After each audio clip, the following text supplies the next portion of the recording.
Hello guys, welcome to another episode of Clues, Cues and Reviews, and today I'm bringing you the most recent scan release of Hinomaru Zumou, which is chapter 55 and chapter 56.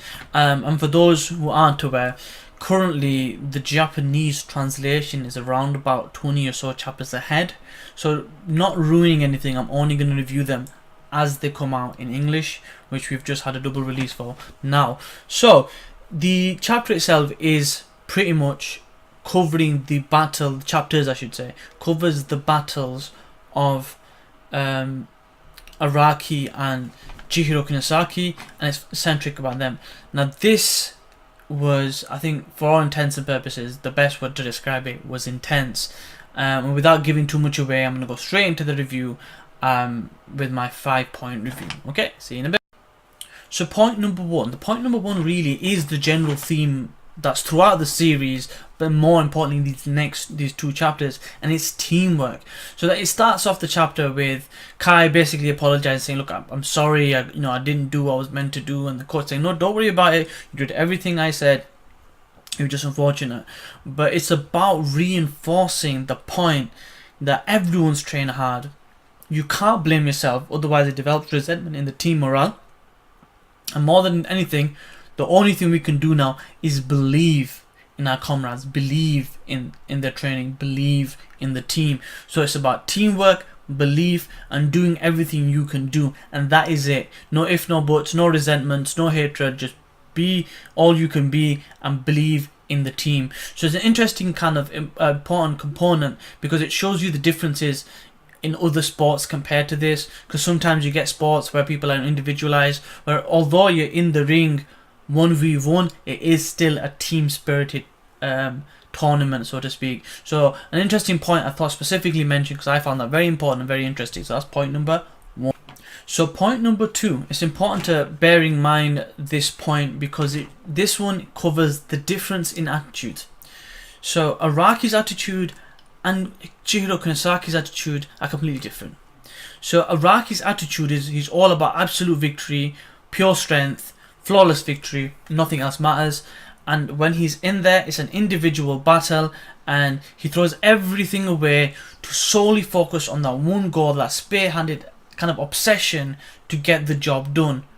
Whereas Chihiro has that same high level of focus, that obsession to win, but what he carries with him is the burden and the weight of all the memories and all the tough days and all the training that himself and all his colleagues and friends went into to prepare, and he takes that with him to show another kind of strength, and this shows in these chapters. So that's point number two, that's important, the difference in attitudes. So point number three, and like I said, this was intense, because this is one of those fights that was like you didn't know what's gonna happen. Now, because so much happened, I had to write this down, so we'll go to my notes. So to start off, it starts off really slow, kind of tentative, even to the point where people say, this is like an immaturity from both of these people that train in other martial arts, where sumo is 100 miles an hour as soon as the bell rings type of thing.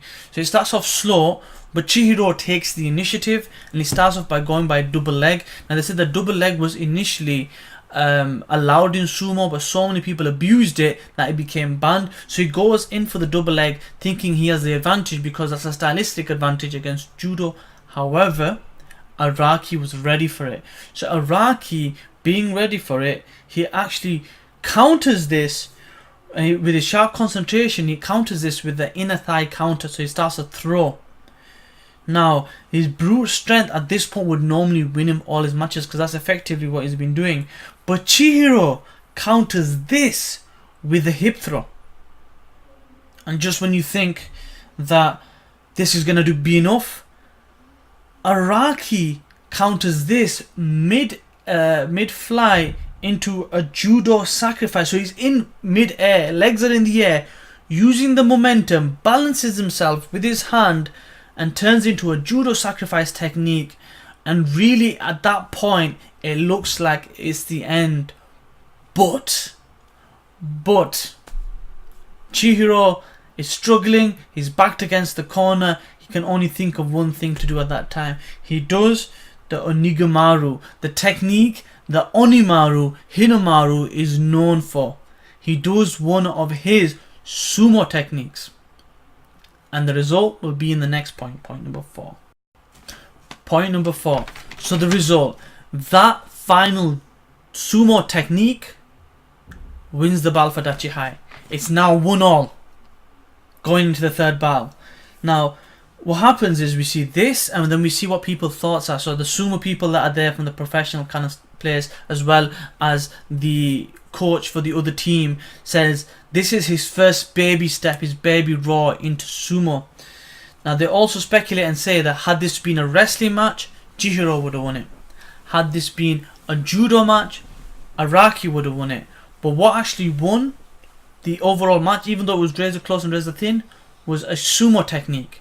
So in a mixed martial arts battle where judo was going against wrestling, it was a sumo technique that actually won the fight.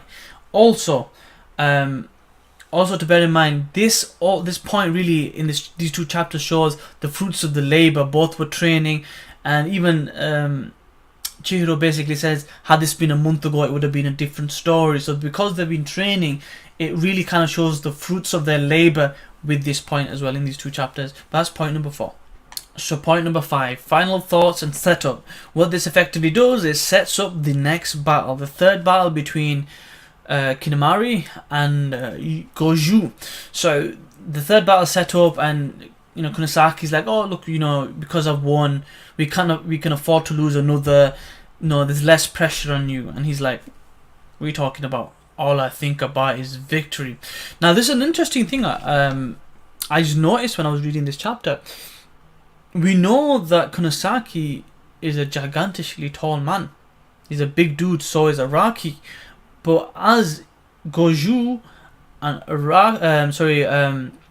Kunisaki passed each other, Goju's taller. So how tall is Goju? So he must be a gigantic man as well. He's quite slim and tall, but he's really tall if he's taller than Kunisaki. And the kind of point is hammered that he only thinks about victory. So regardless of what happened previously, with all the flaws and the fallings and everything else, he's ready, he's motivated, and he's only thinking about victory. With his sister watching in the stands, he will do everything he can to win. So that's my 5-point review on Hinomaru Zumou. If there's anything you've liked from any of these reviews previously and this one, give me a thumbs up and let me know in the comment section below. If there's anything you dislike, give me a thumbs down, but let me know because I need to work on it. And if you haven't already subscribed, I will leave a link in the section below, just in case. I want to cater to everybody, right? So everyone's going to have an option to subscribe, so you will get more from me. And also, I am investing in improving the quality of my content. I've invested in a mic, which is just over here, which hopefully means that my videos will have a lot better audio, and you'll see a lot better content from me moving forward.